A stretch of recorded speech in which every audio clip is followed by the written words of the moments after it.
జమిలీ ఎన్నికలకు కేంద్ర కేబినెట్ ఆమోదం తెలిపింది. దేశవ్యాప్తంగా ఒకేసారి ఎన్నికలకు మాజీ రాష్ట్రపతి రామ్నాథ్ కోవింద్ కమిటీకి కేంద్ర మంత్రివర్గం ఆమోదించింది. వచ్చే పార్లమెంట్ శీతాకాల సమావేశాల్లో బిల్లును ప్రవేశపెట్టేందుకు కేంద్రం యోచిస్తోంది.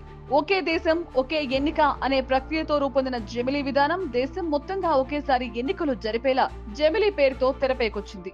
అయితే ఇది ఎంతవరకు సాధ్యం? ఈ విధానాన్ని వ్యతిరేకిస్తున్న పార్టీలు ఎందరు? కేంద్ర ప్రభుత్వం ఆలోచన విధానం ఏంటి? ఇప్పటి వరకు ప్రతిపాదన సిఫార్సులకే పరిమితమైన జమిలీ ఎన్నికలకు కేంద్ర కేబినెట్ ఆమోదం తెలిపింది. అతి త్వరలోనే దేశవ్యాప్తంగా ఒకేసారి ఎన్నికలు నిర్వహించేందుకు ఎన్డీఏ సర్కార్ గ్రీన్ సిగ్నల్ ఇచ్చింది. 2015లో రాష్ట్రపతి రామ్నాథ్ కోవింద్ ఇచ్చిన కమిటీ నివేదికను కేంద్ర కేబినెట్ ఆమోదించింది. ఈ విధానాన్ని అడ్డుకునేందుకు కాంగ్రెస్ బలంగా పోరాడింది. కాగా వచ్చే శీతాకాల సమావేశాల్లో ఈ బిల్లును పార్లమెంట్ లో ప్రవేశపెట్టి నెగ్గించుకునేందుకు కేంద్రం దూకుడు ప్రదర్శిస్తోంది. వన్ నేషన్ వన్ ఎలక్షన్ పై ప్రతిపక్ష కాంగ్రెస్ తిరస్కరించింది. పార్లమెంట్ లో బిల్లును అడ్డుకుంటామని AICC chairman Mallikarjun Kharge fire అయ్యారు. అసలు జమిలీ ఎన్నిక ఎందుకు తెరపైకొచ్చింది? దేశంలో పాలన సాఫీగా సాగాలనేది బీజేపీ వాదన.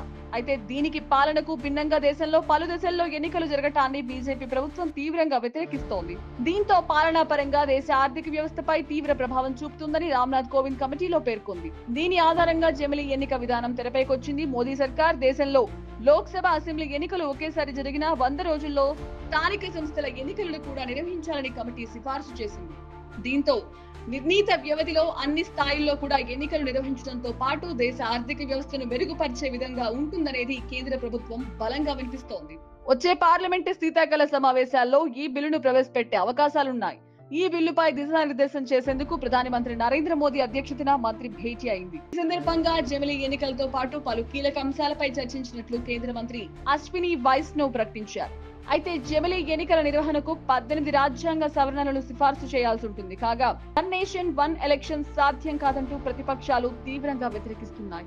జమిలీ ఎన్నికల సాధ్యాసాధ్యాలపై అధ్యయనం చేసేందుకు మాజీ రాష్ట్రపతి రామ్నాథ్ కోవింద్ నేతృత్వంలో ప్రధాని మోదీ హై లెవెల్ కమిటీని ఏర్పాటు చేశారు. కమిటీలోని సభ్యులు రాజకీయ పార్టీలు, మేధావులు, న్యాయ నిపుణులతో చర్చించారు. ప్రస్తుతం ఎన్డీఏ సర్కార్ హయాంలో జమిలీ ఎన్నికలు అమలు చేసి చూపుతామని కేంద్ర మంత్రి అమిత్ షా స్పష్టం చేశారు. జనగణన కార్యాచరణపై అతి త్వరలో ప్రకటన చేస్తామని చెప్పారు. జమిలీ ఎన్నికలపై ఏఐసీసీ చీఫ్ మల్లికార్జున ఖర్గే మండిపడ్డారు. జమ్మూ కాశ్మీర్ అసెంబ్లీ ఎన్నికల వేళ ప్రజల దృష్టిని మళ్లించేందుకు బీజేపీ చేసే ప్రయత్నమని ఖర్గే మండిపడ్డారు. దేశంలో జమిలీ ఎన్నిక ప్రక్రియను ప్రజలు అంగీకరించారని స్పష్టం చేశారు. పార్లమెంట్ లో బిల్లును అడ్డుకుంటామని 15 అపోజిషన్ పార్టీలు కూడా హెచ్చరించాయి.